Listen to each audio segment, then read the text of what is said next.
Hello students, today's sports topic is on principle of training load.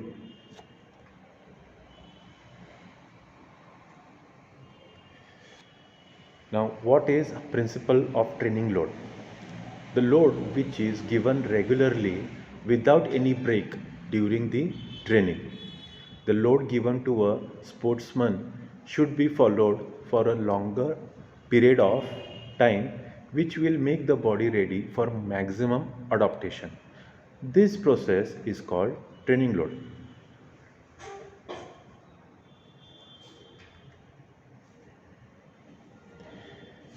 Now we'll see how many types of training loads are there. There are 8 types of training loads. First one is principle of progression, individualization, regularity, specificity, reversibility, variation and adaptation, rest and recovery, periodization. Okay, these are the 8 processes of training load. Now we'll check out them individually. Progression. Progression is a combination of two minimum principles, that is overload and progression. Now we'll come to know what is the difference between uh, progression and overload. Overload is to improve fitness and strength. The load on the body must be greater than what the body is adjusted before. The load must be outside your comfort zone. In other words, you have to put some efforts and push your body.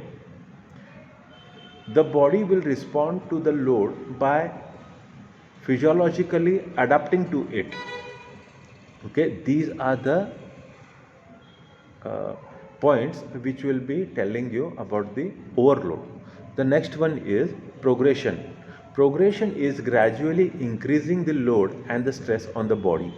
Progression overload principle can be achieved by changing the fit parameters. Now we'll see what is the long form of fit. Frequency, intensity, time of training, that is duration, type of training, that is mode or module. Progressive overload can be achieved by increasing frequency, intensity, time and modifying the type of exercise. Safe progression of overload is key to achieve positive result from your exercise program.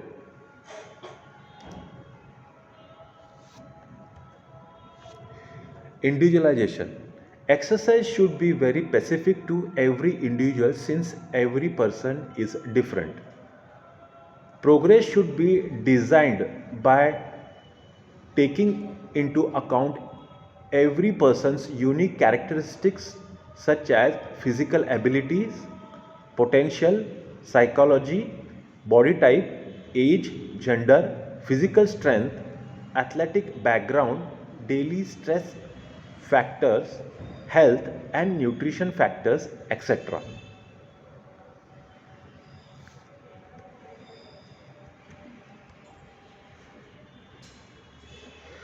Regularity.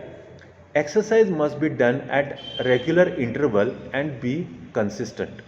Consistency allows the body to adapt more effectively and quickly. Ideally, exercise should be done 3 to 5 times per week.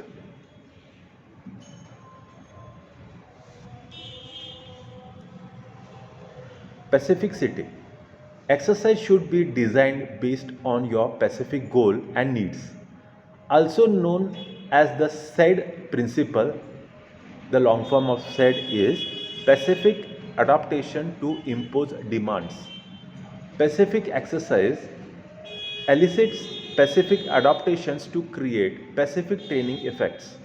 In other words, your body adapts to the specific demand on it. Therefore, exercise should be designed to be as close as possible to the specific goal and resembles specific sports movements. For example, if your goal is long distance running, then your program should include distance running. On the other hand, if your goal is bodybuilding, then your program should include heavy resistance training. Reversibility. The effect of training and body adaptations are reversible if training sessions are too far apart or if there is a long break in exercise. Exercise consistency is key to maintain fitness. As your body becomes fitter, you do not have to exercise as much to maintain the same level of fitness. Variation and adaptation. Over time, your body will completely adapt to a specific exercise routine to a point where your body will reach training plateau. To limit reaching training plateau, exercise must be varied and modified. Variation in exercise also helps increase motivation and compiles and helps decrease risk of injury by overtraining.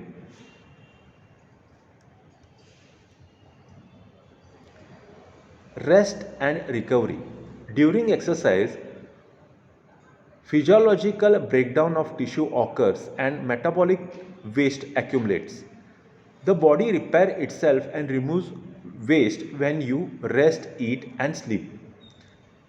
Rest and recovery between exercise sets and sessions are as important as the exercise program itself.